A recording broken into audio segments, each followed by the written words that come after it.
Happy Friday, everybody, and welcome into College Football Kickoff Live. Thank you for making College Football Kickoff Live your lunchtime listen every single Friday. Two bald guys and a blonde. That is Kenton Gibbs from Locked On ACC and Locked On Wolfpack. Alex Dono of Locked On Canes. Drake Toll with you from Locked On Big 12. And guys, it's been the talk of the town, talk of college football the last 3 weeks, and it is again today because, Alex, we should see some sort of announcement, some sort of something from the Big Ten in regards to Michigan, and the question becomes, is the league jumping the gun? Yes. Now, I understand that the Big Ten, according to their bylaws, they do have the authority to sanction Harbaugh, sanction Michigan. It could range anywhere from a slap on the wrist to possibly 2-year suspension for Jim Harbaugh. I understand they have the authority to do it. My issue here is they don't have the evidence and they don't have the materials to make an informed, fair decision. Guys, this sounds to me like a kangaroo court here because the Big Ten, they're not even conducting their own investigation. It seems crazy to think we're going to sanction a coach and a team, because let's not forget that there are players on that Michigan team I would assume had nothing to do with this and probably didn't even know that this was going on. I think that's at least a fair assumption to give the players that. The Big Ten isn't conducting their own investigation, Drake, so they're relying on press clippings and they're relying on, whatever nuggets the NCAA, who is conducting an investigation, might have shared with them. So this is not me saying Michigan isn't guilty. Right. Yeah. It's in the court of public opinion. It seems like they probably are. Connor Stallions doesn't really have a leg to stand on here. It's hard for me to believe Jim Harbaugh didn't know this was going on. But again, what materials are you actually basing this decision on? I think it's very fair. And I know Desmond Howard, who's obviously a little biased because he's a Michigan alum, but I thought he raised some great points, did Des, that this is not about whether you think Michigan did this or not. This is about due process. This is about gathering the evidence, being, as sure as you can be that Harbaugh knew about this or didn't, or was involved in this or not, that you've got to let this process play out. This sounds to me like the Big Ten buckling under public pressure and pressure from rival coaches who obviously don't like the way that, Harbaugh may have been creating unfair advantages that they're upset with. And I get them being upset, but to me, rushing to judgment here before we've gathered all the facts, because the Big Ten certainly hasn't gathered all the facts. I'm not a fan of this, Drake. Kenton, with that being said, and really to what Desmond Howard, his point that he made, in the SEC, if there's a large portion of teams that are going after Alabama in the same situation, Greg Sankey is not going to come down with sanctions in the middle of a season, whereas the Big Ten seems to be moving too quickly. Where do you sit with this? In the words of Nevadia's future Wilburn, go and punish that brother, get it over with, okay? If you're going to do it, pull the trigger, let that happen, let the court settle it out, let that all go down as soon as possible. Stop playing around, dragging your feet, waiting around, and then we're going to have the court battle on the back end anyway. Go on and drop whatever statements y'all want to drop. But before we get there, Big Ten, what are we doing here? What do we do? This is Sherman soft. I appreciate it. I got doctor's handwriting from my mama, but I don't understand what we're doing here. This is flatly embarrassing to be rushing to judgment off of information that you do or don't have. For example, there is information out there, not sure how credible it is or is not, that, hey, Ohio State hacked into some computers in order to gain this information, which we all know is fruit from a poisonous tree. It's not good anymore if that is the case. So we don't have enough information to roll forward with this. And yet we are here standing at this point where we're like, oh, well, a decision has to be made and they've been notified that disciplinary action is on the way. Listen, if you have all the facts, because here's the thing, we're all speculating. If you're not close enough to that to truly be on the ground level and be talking to the Big Ten, talking to Michigan and know, all right, this is his side, this is their side, this is the truthful side, then all of us are speculating. But to me, it doesn't make sense the way that there is a kind of run down the hill to get this punishment going, but also we don't have all the information. Figure it out. Should we stay or should we go? Are we moving? Are we not? Do something. Yeah. Here, to me, the problem lies within. Teams have known that Michigan was doing this for a while. We've heard from different sources that other teams in the Big Ten knew this was coming. TCU was tipped off. You heard Greg Schiano kind of allude to it a few weeks back. It was just a matter of time until somebody brought it. Ohio State brought actual proof to the NCAA. And now that proof's been brought up, obviously there is going to be some sort of sanction. When do you do it? I don't think you can do it after the national championship trophy is in hand. They are one of the favorites to win it all in college football this year. If they win the Big Ten, go to the college football playoff, bring home the national championship trophy, that's going to be marred in this scandal, knowing that 3 months from now, the NCAA will likely strip it right away. Donald, we're living in a scenario here where in real time, Michigan could win a national championship, and all of America know this isn't going to last. Yeah, and they are odds-on favorites actually to win that national championship trophy right now. There's not a good outcome here, unfortunately, because the other risk do we let them do it? Do we let them just win a national championship based on what they've done and then move on? But what if you take away their opportunity to win a national championship, postseason ban, whatever it is, and then once the actual investigation, not the kangaroo court, once the actual investigation is finished, the punishment that comes down is, we didn't have enough evidence to prove Harbaugh was involved and whatever, and evidence was maybe illegally obtained here, the poisonous tree that Kenton talked about, and oops, they shouldn't have been banned for the postseason, and they actually should have had their opportunity to win a championship. Maybe someone can look at that and say, well, that's probably a better outcome, but I don't know if it is, man. I'm just trying to think about, and I know, again, you're talking about, the NCAA, you're not talking about the United States government, right? So maybe innocent till proven guilty doesn't exactly apply, but I think it's still the lens we should look at this under. I think due process to me is important. And I kind of wonder, because you bring up an interesting hypothetical, Drake, if Michigan does win a national championship and then they have to strip it away after the fact, how tainted would that be? Because listen, I know they stripped away Reggie Bush's Heisman. I still saw him win that thing. I still remember Reggie Bush as a Heisman Trophy winner. I didn't see the Heisman being tainted that year. Yeah. Obviously, this is a different thing. The national championship Heisman winner, apples to oranges, maybe, but I'm not sure if that is quite as damaging as people think it would be. Guys, this entire conversation might be a moot point within the hour. There is likely going to be an announcement for the Big Ten. We'll keep a finger on that pulse and bring you the rest of college football this week because some massive matchups are on the way. Michigan at Penn State on Saturday. You've got in the SEC, as it always is, some knockdown dragouts. My favorite, though, has to be Ole Miss at Georgia. Let's bring in Stephen Willis of Locked On Ole Miss to help us break down our game of the week.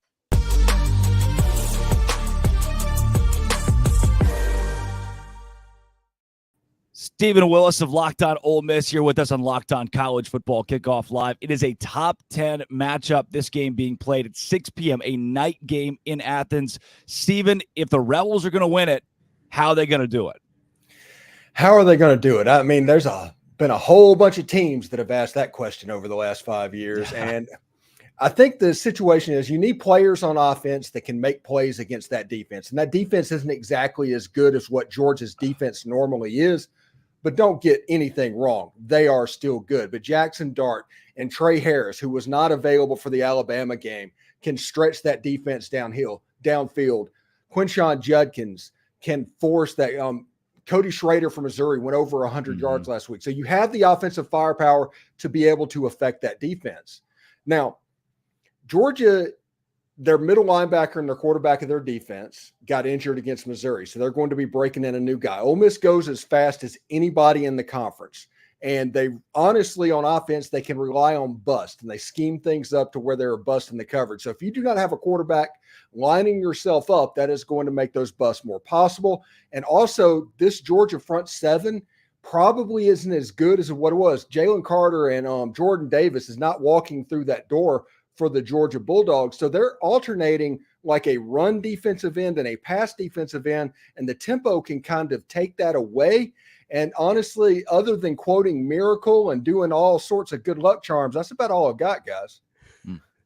So let me ask you this. In terms of this game, everybody talks about Georgia and what their weaknesses are and how you look to combat those. But let me ask you this. How does Ole Miss hold up against the strengths of Georgia? How do they hold up against an offense that people keep saying, oh, they're not really that good, and then boom, 50-piece with the extra sauces on the side for free? And they like to get stingy with the sauce. So how do you look at this Georgia team and say, hey, we will not only be able to exploit their weaknesses, but we'll be able to stand up to their strengths as well if you're Ole Miss? This is the game that Pete Golding was hired for, honestly. Everybody pointed to the Alabama game, but this is the game that Pete Golding was brought in. And Lane Kiffin is very familiar with what Kirby Smart likes to do, both offensively and defensively. They sat in coaching rooms. So as far as being prepared and game plan wise, what to do, I think Ole Miss is going to be in a good spot to be in the right position. Now, you are right. This is going to be the best offensive line that Ole Miss has faced this year. You're going to have a situation where Carson Beck is basically back there playing 7-on-7 at times, playing quarterback. You have to figure out a way to get pressure on Carson Beck. You have to get him to drop his eyes and get his eyes off of downfield and get him off of his spot. I think that's the best chance you got. Georgia's converting third downs at about 55% on offense, which is good enough for fourth nationally. Their defense, they're giving up third down conversions at 26%, which is good enough for three nationally. So it doesn't take a rocket science to know that whether you can stay on the field and whether you can get off the field is likely going to determine this football game. Talk to me a little bit more, Stephen, about Quinshon Judkins, because I think he's got to be one of the keys to victory here for Ole Miss. 5 touchdown runs in his last 2 games. He's hitting his hottest point at the season, hopefully at the right time. How do you see him matching up against Georgia, and how crucial is he going to be? I honestly, I think Quinshon's the best running back in the SEC. Now, Cody Schrader did have some success against Georgia, but that's kind of an aberration against that defense. 120 yards is not the expectation, no matter who they're playing against. Occasionally, teams go off, even to go back to when Kirby was at Alabama. Generally, 65 to 85 yards. If you're in that range as a top tier running back, you've done enough to affect the linebackers to allow you to create shots in the passing game. I mean, it's the same formula to beat Georgia as it would have been the same formula to beat Alabama in 2013. It's the same thing. You need a mobile quarterback, you need shots downfield, and you need to be able to stick with the running game. It won't necessarily always be effective. You might see a stat line from Quinshon that's 20 carries and 85 yards and a touchdown, but Quinshon had a monumental job with this Georgia defense. And if Ole Miss can do that, I think they'll be in pretty good shape. Stephen, as you look at the SEC West, the way this will shake out for the Rebels, the SEC championship's in God's hands now. That's Alabama. They're likely not going to lose the rest of the way. What is the overall goal then for this Ole Miss team? Honestly, my prediction, and I've been preparing people on my show that 2014 TCU, that's probably about to be in the cards for Ole Miss. But I think Ole Miss's path is they beat Georgia. Georgia beats Alabama and eliminates them, so they don't become a question anymore. And you hope to slide into that 4 slot. You hope for chaos. You hope that the NCAA comes down on Michigan. You hope that Ohio State loses to Michigan. You hope that Oregon beats Washington, those games, and you don't need Texas to win the Big 12. And you're just hoping that you have enough to get to that 4 spot, because what I think is going to happen, and I'm not going to go out and say they're corrupt or anything like that, but after the game, Ole Miss is going to go up, and going after that Mississippi State game, whenever that poll comes out, Ole Miss is going to be sitting there at 4th, and then after the championship games, Ole Miss is going to slide down to 5th or 6th. So you're saying there's still college football playoff conversation in Oxford as we speak, without the SEC championship really on the table? Yes, the conversation is there. We are not dumb. We know that it's a long shot, but it's not like so you're telling me it's a chance long shot, but it is a long shot. But you're still playing meaningful football games in November. And honestly, this is what I've been telling people that have been listening to my show. This Ole Miss Georgia game day being at the game, they don't go to games in November that don't mean anything. No. And you're going to win one of these eventually. And it's important to keep getting into them. It's what Clemson did before they broke through in the mid 2000s or whenever, that they kept getting the opportunity and was Clemsoning. Everybody knows about Clemsoning. And then all of a sudden Clemson got through and they hit that next level. One of these games, as long as Ole Miss keeps going down this road and getting this opportunity, Ole Miss is going to kick the door down. Yeah. And if they do that, they have a chance to, with the brand and everything going on with Lane Kiffin, they have a chance to have a pretty cool brand moving forward in college football. Yeah, coming up, guys, let's do a little Sell Me Why. Stephen Williams of Locked On Ole Miss, thank you for our game of the week and joining College Football Kickoff Live.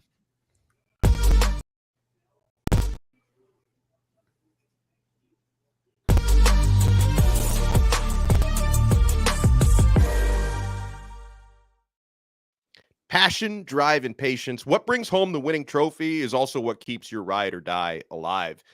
eBay Motors has everything you need to maintain your vehicle and level it up to peak performance, from superchargers, roof racks, exhaust kits, LED headlights, and more. Whether you're into speed, power, or style, eBay Motors has got you covered. With over 122 million parts for your number one ride or die, you'll always find exactly what you're looking for. And with eBay Guaranteed Fit, your part is guaranteed to fit your ride every time, or your money back. Because with eBay Motors, you're burning rubber, not cash. With all the parts you need at the prices you want, it's easy to turn your car into the MVP and bring home that win. Keep your ride or die alive at ebaymotors.com. Eligible items only. Exclusions apply. eBay Guaranteed Fit only available to U.S. customers.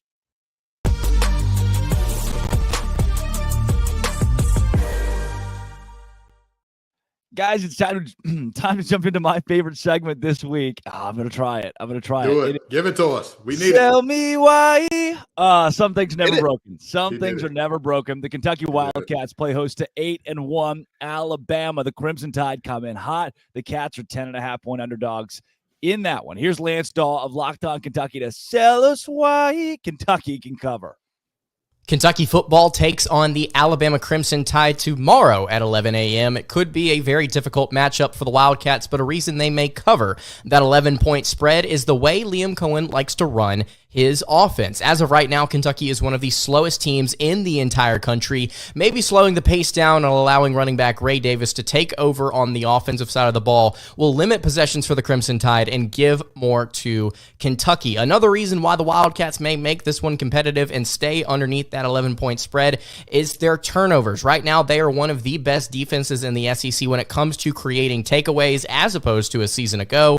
Maybe Jalen Milroe forces a couple of errors early in this one, and it allows UK to keep this one competitive. Yeah, never drink downstream and never bet against the Alabama Crimson Tide on a 10-point spread. That's where this one's landed at FanDuel. And God, Dono, I can't. I don't think I can go against the Crimson Tide, who has been so good lately. So I love Lance. He does a fantastic job, but this was one of those sell me wise. Let's say it right here. I'm glad you opened with that. We know exactly where you're going. It's like I do love him. I do. He's great at his job. Sandwich method. That's what we're doing. This is one of those sell me wise where I can't tell if he's trying to convince us or convince himself. Like these are the reasons why they may cover that spread. Yeah, they're not covering that spread.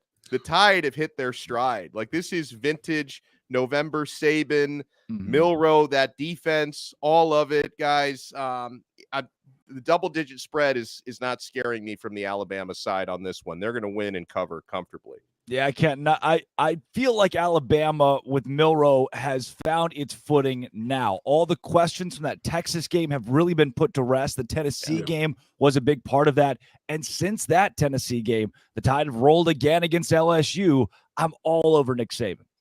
So here's the thing about this Kentucky team for me.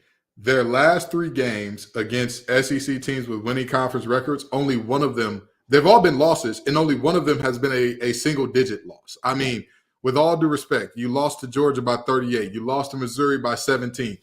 10 points for Bama, that's fine. They'll cover. That's I'd love to say, I love Sweet Baby Ray. I'd love to say that Devin Leary delivers. I'd love to say I can't in good conscience tell these folks to put their money down because I don't want anybody coming after me saying, you sold us why? And now I got to sell my house because they outside with them SRTs talking about they just want to talk. You should have went to FanDuel anyway because they wouldn't be outside the house like that. But, I can't do it. Yeah, I am. We're all going Alabama, it seems, unsold on the very first Sell Me Why of the week. Let's go into another high-octane matchup. The USC Trojans headed to Eugene, Oregon to face the 8-1 Oregon Ducks. The Ducks are 15.5-point favorites. Here's Spencer McLaughlin to tell us why the Ducks can cover that spread. Oregon favored by 14.5 points against USC at home inside Autzen Stadium this week. Can they cover that number? Yeah, they're very capable of doing so. Spencer McLaughlin here of the Locked On Ducks podcast. USC's defense doesn't have Alex Grinch as its defensive coordinator. That doesn't change all of the underlying issues that they've had. It's possible they play a little bit better, inspired with better play calling than they've had with Alex Grinch at the helm. but they're not going to suddenly become a unit that can be the first team this year to hold Oregon under 30 points. This offense is rolling, number one scoring offense in all of college football. Bo Nix is making great decisions. Oregon runs the football very well, and Washington, a subpar running team, was able to go for over 300 yards on the ground on the road against USC last week. Bucky Irving and Jordan James are both averaging at least 7 yards per carry this season. The Trojans defense is going to have a difficult time stopping this Oregon offense. Even if they find a way to load the box and slow up the ground game, Bo Nix is going to be able to throw the football as he has all season long. USC's defensive struggles are why they could struggle to cover 14.5 points. Dono, as we break down the performance of our hosts coming into the Sell Me Wise, that's one of the best ones that I think I've heard, in that Spencer gave actual numbers, real numbers from the ground game. This wasn't hey, I'm trying to sell myself. It was statistically, analytically, the edge is with Oregon. It's just a matter of if that edge is worth 15.5 points. Yeah, he sold me that Oregon can and very likely will cover that big number. I'm staying away from this for a simple reason. Mid-week, mid-season coaching changes, coordinators, head coaches, that just, you don't always know the way a team's going to respond from that, okay? Now, for one thing, we know USC can score. They did it against Washington and Oregon. I think, obviously, Washington has a head-to-head over Oregon, but Oregon, excellent team, excellent defense. USC can score on just about anybody. And, they didn't leave Mr. Grinch around long enough to steal Christmas. They got rid of him. When your defensive coordinator gets fired, that's an embarrassing thing for players. They respond typically with the fire, lit under their behinds with that sort of a situation. So I'm staying away from it. I think the number's 14.5 now.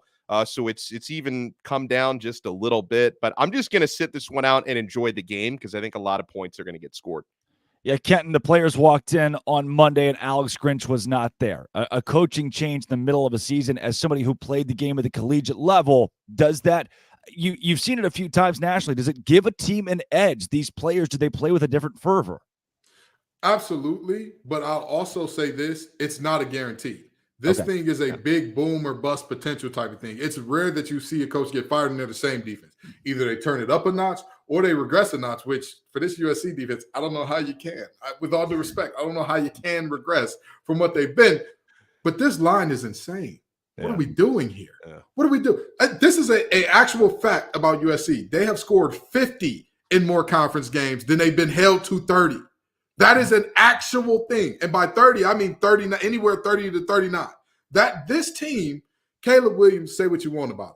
You could say he cries too much. You could say he paints his nails. We don't like it. You could say the rumors about him wanting part ownership and all that. I believe it. I buy it, even though it's from a random blue check that knows nothing about nothing. You can say every bad thing in the world about Caleb Williams. But you know what you can't say about the young man? That he doesn't throw touchdowns, that he doesn't throw dots, that he's not a magician when things break down, that he's not going to lead this offense to at least, and I mean at least 35 points. With that being said, I'm not buying this line at all. Not doing it. Yeah, I think if USC scores 35, Oregon scores 55. I'm going to dissent from you guys. One of the reasons why, night game, Autzen Stadium, and you've seen not just Caleb Williams cry, but 3 straight weeks of that same broken emotion. It doesn't remind me of the postseason, emotional. This is more of, oh no, we need help. We need a fix. This isn't trending the direction Caleb Williams wanted it to go in his last season at USC. So for me, in what last week felt like a make or break game for the Trojans, where they were in it up until the very end, that spirit, from what I saw, is broken. So a 9:30 game at Autzen is not going to help. I'll go ahead and put it down. I'm sold. Spencer McLaughlin sold me with the ground game as well. I'll take Oregon minus 15.5 this week. Now another one, top 15 matchup here. Tennessee Volunteers, Missouri Tigers. Tigers are 1.5 point favorites. Mizzou, guys, Eli Drinkwitz. Kenton, that's your guy. They're the favorites as the line has been moving in their favor. Here's John Miller of Locked On Mizzou to sell us why the Tigers will cover that spread. I think it's quite possible Tennessee has the advantage in the running game on both sides of the ball against Missouri, but I think the Tigers will win the day with the passing game. I'm John Miller with the Locked On Mizzou podcast, here to sell you on the Tigers beating the Volunteers on Saturday. And quite simply, I think the Tigers' pass defense is going to be enough with their strong corners and ability to bring extra guys in pressure. I think they'll be able to rattle Joe Milton just enough to seize the day. Also offensively, I believe that the Tigers, Brady Cook and Luther Burden, will be able to take advantage of the Volunteers' less than stellar secondary. So that's my take on Missouri winning a slight upset over Tennessee on Saturday. Check out all my work, LockedOnMizzou.com, Spotify, YouTube, and wherever you get podcasts. Kenton, you love Eli Drinkwitz. You go first. I'm absolutely so. I'm sorry to tell you, but I mean, Tennessee and Joe Milton have struggled multiple times this year offensively and all that, but even beyond their offensive struggles, the reality is a defense can only hold up but for so long. Yeah. We know that their strength kind of counteracts Mizzou's strength, and that their pass rush is ferocious. It's tenacious. They're big. They're fast. They're physical. By the way, did I tell you they're big? Yes, I did. So the reality is they can do certain things well, and I think that they can do enough to keep this game close. But a 1.5 point line, I mean, I feel comfortable with that for Mizzou. I think that they win this game by about a field goal, and that's where this thing sits for me. Dono, transitive property does not work in college football, but it's something that I at least look at. You see a Tennessee and Kentucky game earlier this season where the Vols really struggled on the road. Missouri had no issue walking into Lexington, winning that game by 3 scores. To me, when you take the similar matchup balances, I just don't see a way in which a Missouri team that has been more talented on the field and is playing at home loses this game against a Vols team that's been so inconsistent. Yeah, I mean, this is basically a pick 'em in terms of the betting odds. When you're talking about 1.53 is usually the magic number for me, where I really have to think. In this case, I think the better team is at home. Being at home, it's going to help out the better team. I'm going with Mizzou. Like, I guess what they would have to watch out for here, and I think they are equipped, of course, to get a comeback if they need it. But can you limit Tennessee in the first quarter? Because Tennessee's superpower this year has been outscoring opponents 89-29 in the first quarters this year. So that's another path to victory for Mizzou. Slow them down, keep the game tied in the first quarter, or have a slight lead. You should be able to roll the rest of the way. I don't think they're going to win by much, but maybe a 3 to 7 point win in Mizzou's favor is the way I go here. Kenton, I'm a firm believer that any sort of morale boost or moral victory doesn't exist in November. By this point of the season, we're not learning who we are as a team and trying to secure moral victories. You got to win it on the field, and Missouri didn't do that against Georgia, but I'll give them the benefit of the doubt here. They played the number 1 team in the country, number 2, I guess, to a tight one, 30-21. Is there momentum for at least a program like Missouri, who's not usually at the forefront of college football, to be taken from that game into the matchup with Tennessee?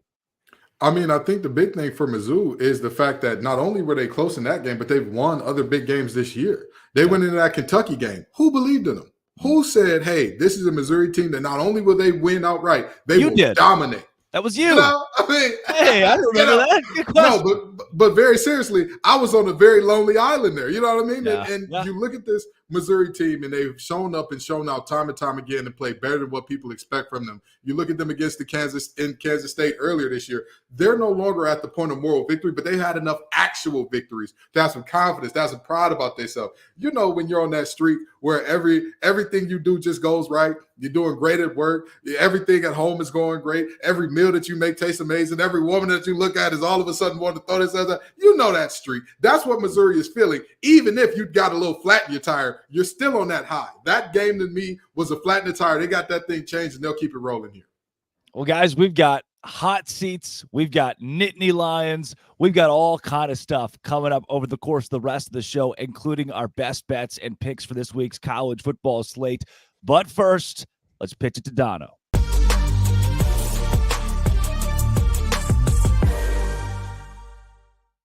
Guys, whether you're on extended travel, bracing for a major weather event, or limited by another supply chain shortage, you're covered, my friend. Thanks to our partners at Jace Medical, life-saving antibiotics and a long list of daily medications can be ordered in a 1-year supply. Even ED generics for Cialis, Viagra, Revatio prescriptions.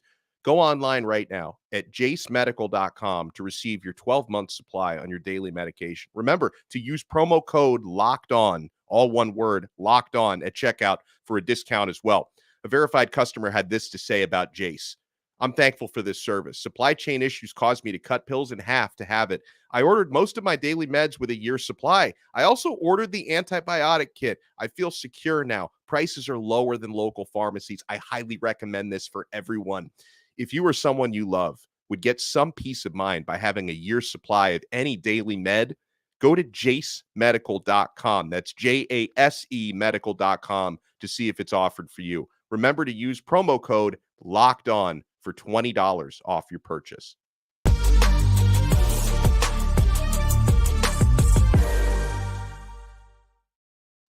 It's boom or bust time. Kenton Gibbs. I'll tell you this. I have both a boom and a bust this week. I'm feeling hot in this segment, but to level myself, Kenton, let's start with you. Do you go boom? Do you go bust? Do you go both? What are you feeling? I'm going to start off with bust, and I'm going to start off with all the other Big Ten teams not named Michigan or Ohio State or Penn State. All of you should be ashamed of yourselves, each and every one of you. Whatever talk you all needed to have, you needed to have it with Michigan in the room. And now, after ducking your tails and saying, oh, hey, we'd like to have a call, but Jim, can you hop off the call so we can speak freely? You're grown men. All of you are making 7 figures. Plus, you can't look another man in the eye and say, you cheated us. You cheated us, and you deserve to be gone. Cowardly. Cowardice at its highest order. And then I want to throw a little bit of bust on the Big Ten Conference in and of itself in terms of their handling of this situation. But I'm mainly looking at those teams because I don't believe that Ryan Day or James Franklin would be in that group. But if they are in that group as well, that were like, hey, Jim, could you leave, please, so we could talk about you very politely, then they belong in there too. But the reality is very much so bust for that group. Terrible. Dono, Kenton just had 14 busts, by the way. Good luck topping that. Well, I'll give you a boom first and then a bust. And I'm actually going to stay in Kenton's wheelhouse in the ACC for both of these. I give a boom to Clemson. A lot, and I know we've said a lot of nasty and a lot of deserved, not so nice things about Dabo Swinney. No. The thing is, man, Dabo, he coached with his hair on fire last week, and they upset Notre Dame. They looked like they were in a spiral, the Clemson Tigers. They had their signature performance of the season. A little bit of credit to Tyler. I mean, if that call doesn't happen, Dabo didn't have the emotional moment where he's on the ground post-game crying. A lot of credit to that phone call for giving Clemson the win this week. Yeah, Tyler from Spartanburg. Yeah. Spartanburg up 1,000.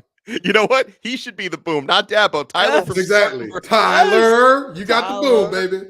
He's the boom. But I wanted to point that out because I've been very critical of Clemson and Dabo all year. That was impressive. My bust goes to the team that I cover. Now, I want to congratulate Kenton Gibbs' North Carolina State Wolfpack because they had to win the game for Miami to lose it, and they earned it. But at the same time, when you lose a game with a starting quarterback who literally can no longer throw. Like it's the fall from grace for Tyler Van Dyke, who's completely lost his confidence and completely lost the plot. Yeah. And, everyone's wanting, Miami's got Florida State this week and they're 2-touchdown underdogs. And everybody's wondering, is there going to be a quarterback change? Should there be a quarterback change? Because your backup is a true freshman. But Tyler Van Dyke, guys, in his last 4 starts, the Miami starting quarterback has thrown 10 interceptions. In his last 4 starts, he's thrown 11 INTs on the season, which is the most of any Power 5 quarterback. And not all the blame, most of the blame, but not all the blame goes to him because I think Miami's offensive coordinator can do a much better job. He's also the quarterback's coach. Shannon Dawson can prepare him better for these situations, can try to scheme around these issues a little bit. But, Miami puts up 6 points against NC State last week. That was a massive bust for me. Yeah. Guys, I told you, I'm excited for the segment today because I'm going to start in the Big 12 where I camp out. Oklahoma, what a bust. You go on the road against an Oklahoma State team that cannot throw the ball. They're handicapped throwing the ball with Alan Bowman, who's 27 years old and was a coach at Michigan for 2 years. And now You know what Oklahoma State's going to do. You still find a way to lose 27-24. The eternal scoreboard. Look, Oklahoma's won 91 matchups to Oklahoma State's 20 over the course of that rivalry. And the eternal scoreboard says Cowboys. That's a bust for Oklahoma this week. I'm going to give another bust to a guy named Colin Klein. You all remember he was a Heisman candidate at Kansas State, and now he's their offensive coordinator, and he's not very good at his job when it matters the most. Against Texas, an opportunity to win. He says, you know what? Let's spread it out with our quarterback, and everybody in God's going to know that we're just going to run it up the middle. That's exactly what they did. Texas sniffed it out. They brought down Will Howard, and after a missed field goal, Kansas State had another opportunity to score. And Colin Klein said, you know what I think we should do? Let's put one wide receiver in the end zone on a pass play and just hope it works. That's right, one wide receiver, 4 defenders, and it didn't work. Will Howard was brought down in Kansas State. Loses to Texas because of 2 crunch time poor play calls. Colin Klein, you're a bust. How about Notre Dame? I got some fervor, some passion this week. Notre Dame, you're a bust. Dude, you came into this season saying the same damn thing you say every year. Oh, this is our year. We got Sam Hartman. This is a different Notre Dame team. We're going to go in after the Ohio State game. Oh, that's just a fluke. We should have won the game. Oh, we had 10 guys in the field. We'll fix it next week. You didn't fix anything. You've been a disappointment as you usually are. You lose the big games. You try to prove to college football that it wasn't like that anymore. Under a new head coach, you're going to be different. You're going to be able to win the big one, and you just can't. 7-3 with Sam Hartman and this team. To me, it's the best team Notre Dame has had. Maybe in 5 or 6 years, it's the best team Notre Dame's had since they've been on the doorstep of the college football playoff, and they just can't win the games that matter. They haven't been able to do it for decades. Why should I ever trust Notre Dame? I shan't. Give it to me. They ruined Kenton's prediction. I feel terrible for Kenton. His preseason prediction, it's up in flames. Listen, I'm okay with that because you know what? I live with that because there is a worse bust than anybody has named yet. There is one, a bust above all bust, a bust that is so disgusting. This man is going to get ran out of one of the worst states in America. Scott Satterfield. Come on down, brother. Come on down. Yep. Stop picking on first-year head coaches in the Big 12. What are we doing? Not only has Scott Satterfield been terrible for Cincinnati, but talk about first-year head coaches. Hey, Donald, who's his replacement? Who's his replacement down in Louisville? Is that Brom? Brom's Jeff doing Brom? an awesome job. Now, wait a minute now. He could barely get that team to 7-8 wins. And Jeff Brom, I believe he just all but clinched the ACC championship game. All but statistically, I believe UNC has a shot still technically, but I don't see Louisville losing to Miami and UNC winning out. I just don't see that happening. So for all intents and purposes, not only are you the problem at your new place, we also found out that you were the toxic one at your old place. Oh my God, I can't believe on Locked On ACC we're fired up. The Fighting Scott. Fired up. That was fired up. And I'll tell you what, this Howard Snellenberger Bowl, Louisville needs to go out there and put the brakes on Miami because I can finally say, Scott, it was you. You're the problem. You're the bad guy. Get the Swifties on the line. Play anti-hero for him because he's disgusting. If Miami can find a quarterback who can go a game without throwing an interception, that could be a tough one. I'm just saying, if they can find one of their 3 quarterbacks who can go through a game without an interception, they can give them a game. But Scott's sitting on his couch right now going, me? What are these? Why are they talking of the Cincinnati head coach in year 1? He's our bust this week. I love how he's probably tuning in to just in case we have any breaking news on Michigan, and he's like, I'm catching strays here. Me? They're talking about me? He thought he could avoid it. You cannot. To end on a positive note, before we get into our second game of the week, college football playoff contender still possibly could be UPenn State. Before we get into that, I do want to end on a positive note with Arizona. Oh, Jed Fish, man. 4-2 in the Pac-12. They didn't just beat UCLA. They pounded UCLA. They've gotten to 6-3. They are now bowl eligible. They have had, I don't want to say a gauntlet of a season. That's weird to say in the Pac-12, but that conference has been so improved that it's even more impressive what Arizona has done this year. I think their trajectory going into the Big 12 is they'll finish on the top half of a 16-team conference next year, which says a lot about a school that was the doormat of the Pac-12 for a long time. A wild turnaround for Jed Fish and company. They are on their way up at a rocket's pace. But guys, it's that time. Here we go. Zach Sako, Locked On Nittany Lions. They've got a big game this week. Let's talk about it.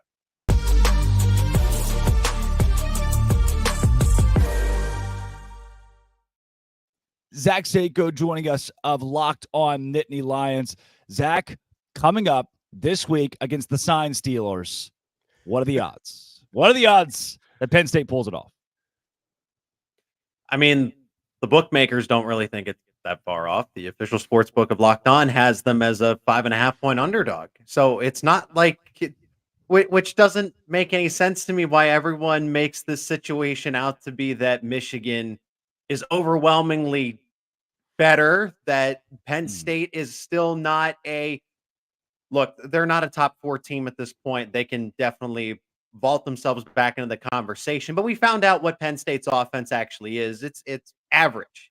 It's mediocre this year. Yes, there's a lot of talent at quarterback, but Drew Aller's still only a first-year starter. But they also went up against the Buckeyes defense that, unlike USC, figured out its problems. Jim Knowles is a good defensive coordinator.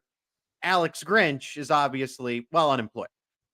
For Penn State, they lost to the number 1 team in the country by 8 points on the road in Drew Aller's first big game, a true big game environment. Illinois was never going to prepare him for that. Northwestern was going to never prepare him for that. It was also a homecoming. Aller's from the state of Ohio. The entire state of Ohio was watching, family and friends. So now when you think back to it, that was not an ideal situation for that Penn State team in general. They got a reality check, a much needed one by a great team, a college football playoff contender. That humbles them to be a little more businesslike going back home to Beaver Stadium against Michigan. Now, I want to say this, Seiko, because last time you sold me. I was with you. I was there, and they let me down. Sold too. They let me down. That offense let me down a little bit. But now, coming back, and we're talking about a Michigan team that has not allowed more than 13 points all season. And granted, they have not seen an offense with the talent that Penn State has. But what is it that's telling you, hey, not only can we put up more than 13, but we can also do enough to stop Michigan in that juggernaut that they've been, sign stealing or, whether it's natural, it doesn't matter. That's what they've been.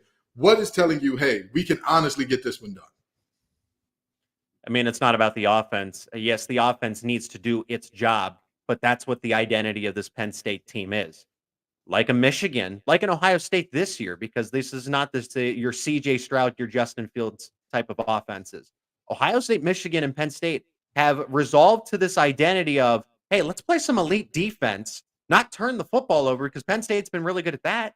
1 interception, 1 fumble. Drew Aller's got a 20 touchdown to 1 interception ratio in his first year of starting. Now, Penn State doesn't exactly have a cupcake schedule like a Michigan does, but they played West Virginia.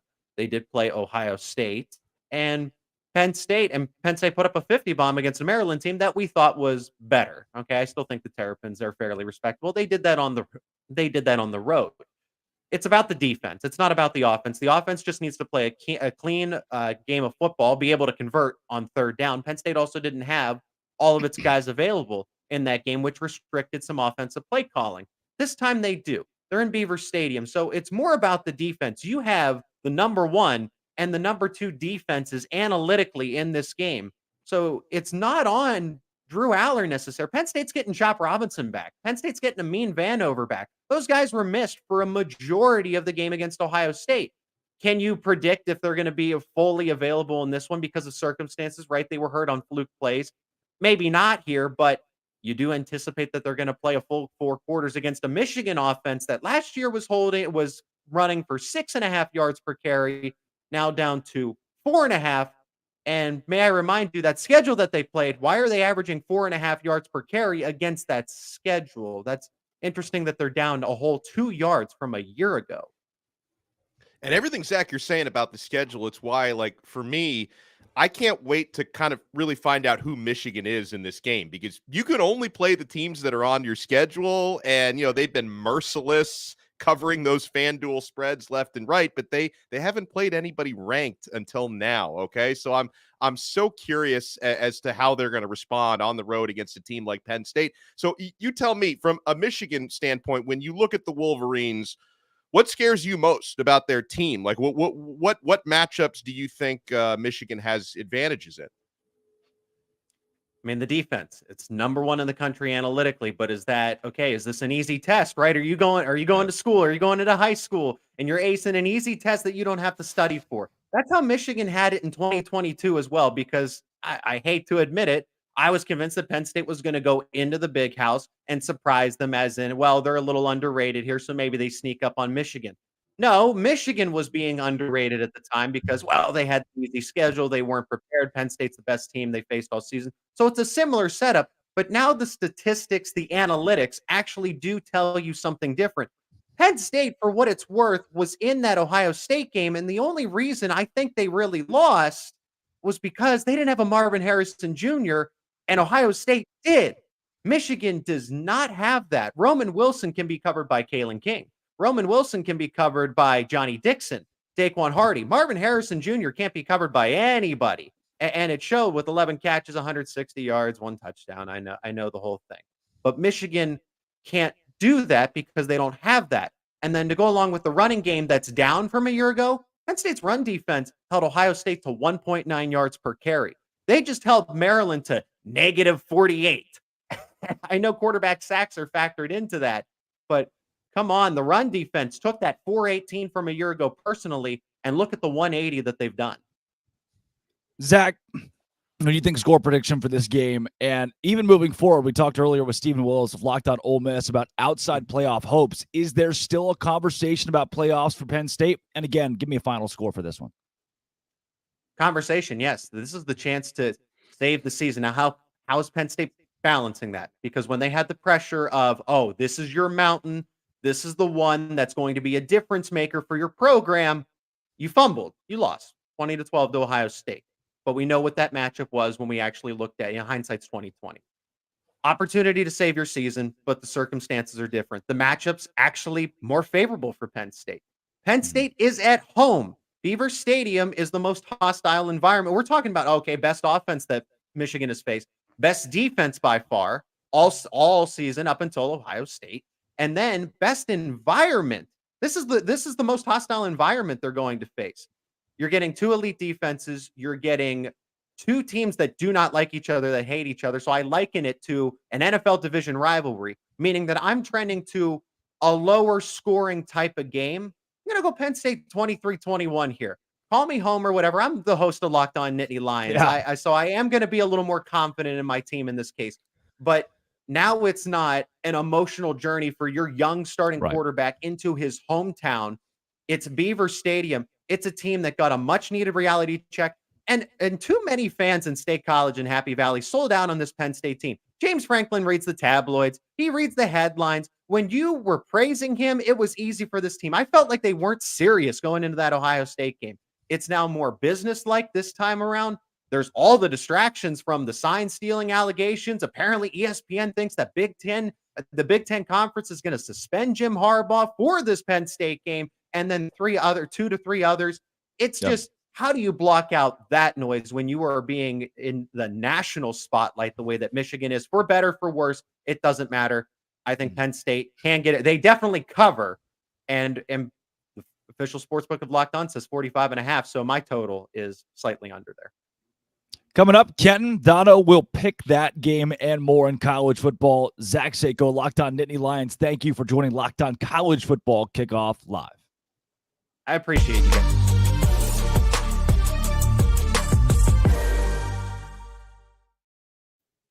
Guys, passion, drive, and patience, what brings home the winning trophy is also what keeps your ride or die alive. eBay Motors has everything you need to maintain your vehicle and level it up to peak performance, my friends. I love eBay Motors so much, guys. eBay Motors, you could get superchargers, roof racks, exhaust kits, LED headlights, and more. Whether you're into speed, power, or style, eBay Motors has you covered. With over 122 million parts for your number one ride or die, you'll always find exactly what you're looking for. And with eBay Guaranteed Fit, your part is guaranteed to fit your ride every time or your money back. Because with eBay Motors, you're burning rubber, not cash. With all the parts you need at the prices you want, it's easy to turn your car into the MVP and bring home that win. Keep your ride or die alive at ebaymotors.com. Eligible items only. Exclusions apply. eBay guaranteed fit only available to U.S. customers.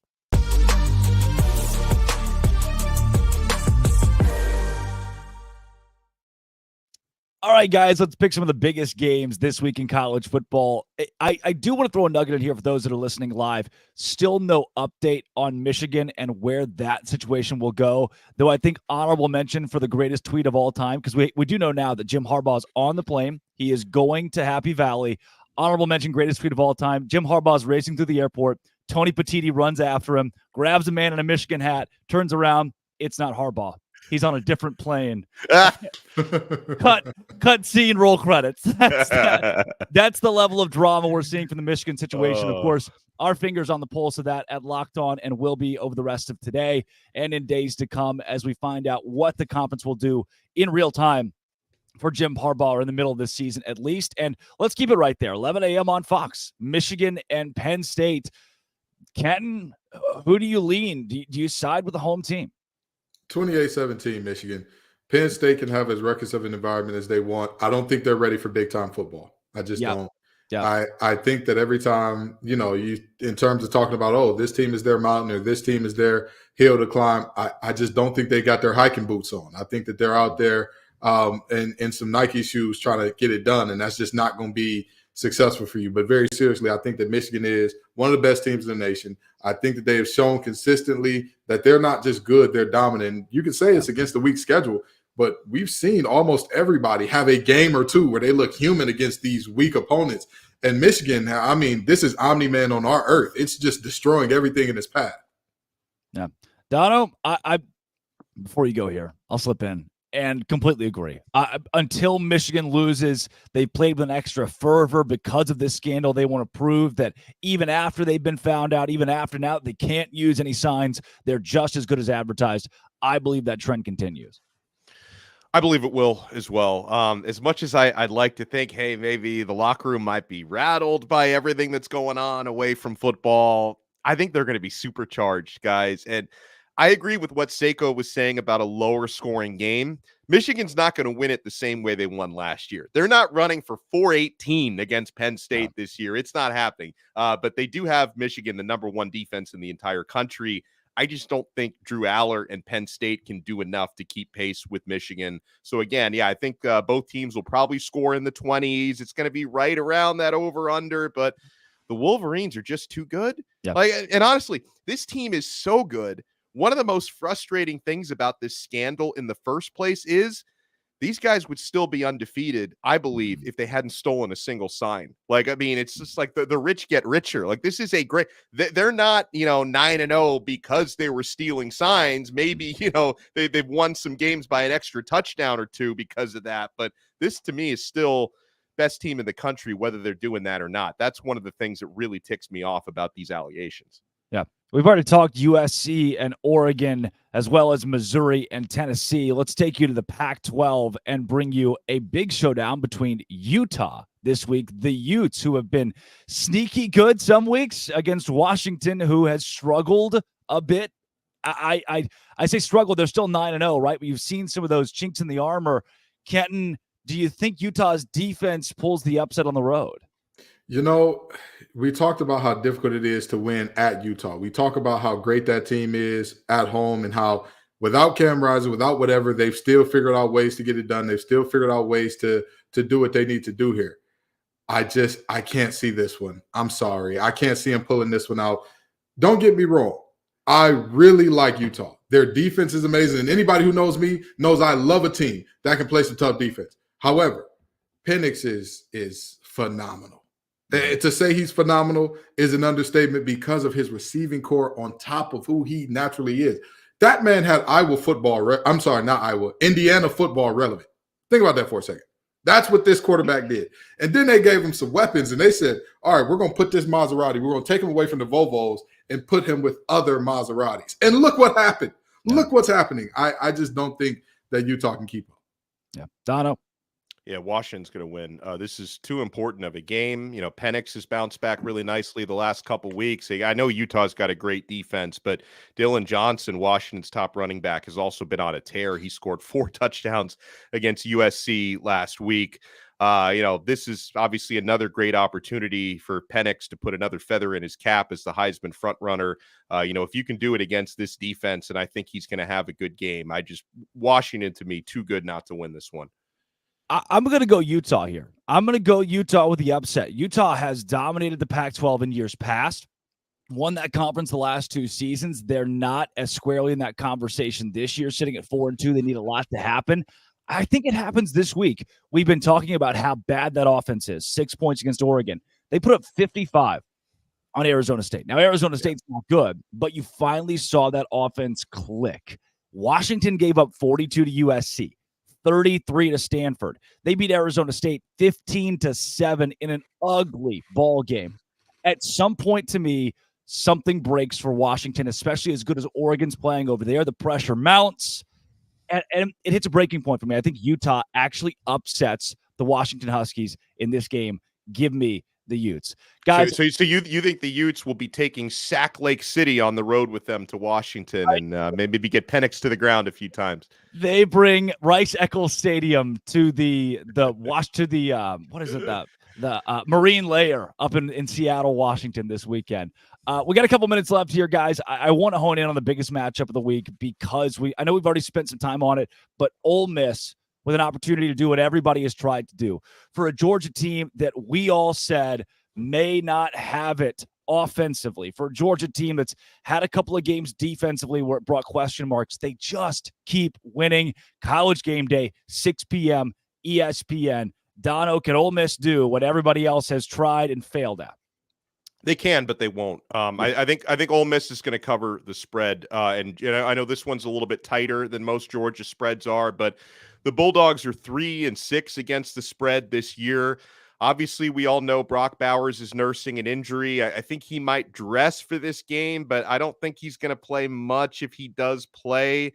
Lane Kiffin is really, really good at making you think that they're, a national title contender and maybe not quite getting over the finish line. So I think Ole Miss is going to play him tough. I think Ole Miss is going to keep this game within a score, probably within 7 points. I give the slightest of edges to Georgia, who, it's either them or Michigan for a national championship for me. I think Georgia is going to stay unbeaten here.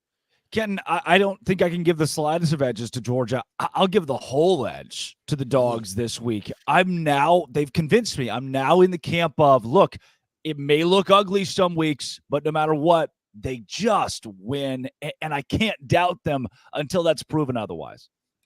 In the words of the great DJ Khaled and T-Pain, all they do is win, win, win, no matter what. And that's a problem. They need to lose this game, but they won't. They need to lose this game to realize, we're human. We have things we need to work on, but they won't. They will not lose this game because Lane Kiffin, for as exciting as he is, as fun as he is, as the great as the press clippings are from him and all that good stuff, as great as the tweets are and all that, it's entertaining. It's not of substance.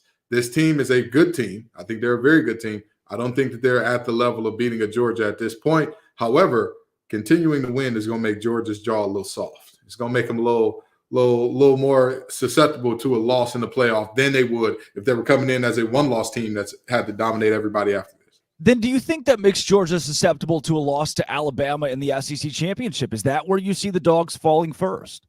Absolutely. That could potentially be a game where they do it. Depending on how Alabama plays out the rest of their season, that could potentially be a game where they do it.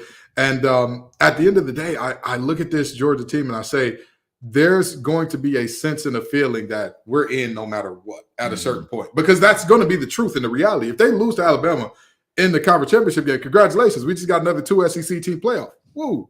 But they're not going to be out.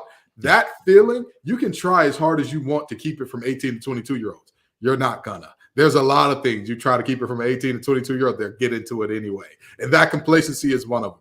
So I think that this team, while they should lose this, they need to in order to tighten up, they won't. They'll just keep rolling it. The desk loves the Dogs. All of us taking Georgia, myself taking them with the spread as well. That is Kenton Gibbs of Locked On ACC and Locked On Wolfpack. That's Alex Dono of Locked On Canes, Drake Toll of Locked On Big 12. Hey, thank you for what's the little point thing you're doing over there, man? I was Was that a pointing yawn to that you because gave? Am I- No, you normally pointed at us when you say our name, so I was returning the love. I reciprocate, you know. There you go. You made it through as the Marlboro man today, so Oh you need my some love. gosh, Okay? man, those I've been Reds. smoking 12 packs since I was 8 years old. I'm Drake Toll. Hey, host some of people get Locked On sick. College So Football. that I've been smoking for 5 years. Is that what you're saying? Since I was Yeah. 8 years old. Yeah, since you were 8 years old, brother. That Thank 5 you. years of the tough 5. Thank you guys for making Locked On College Football Kickoff Live your lunchtime listen every Friday.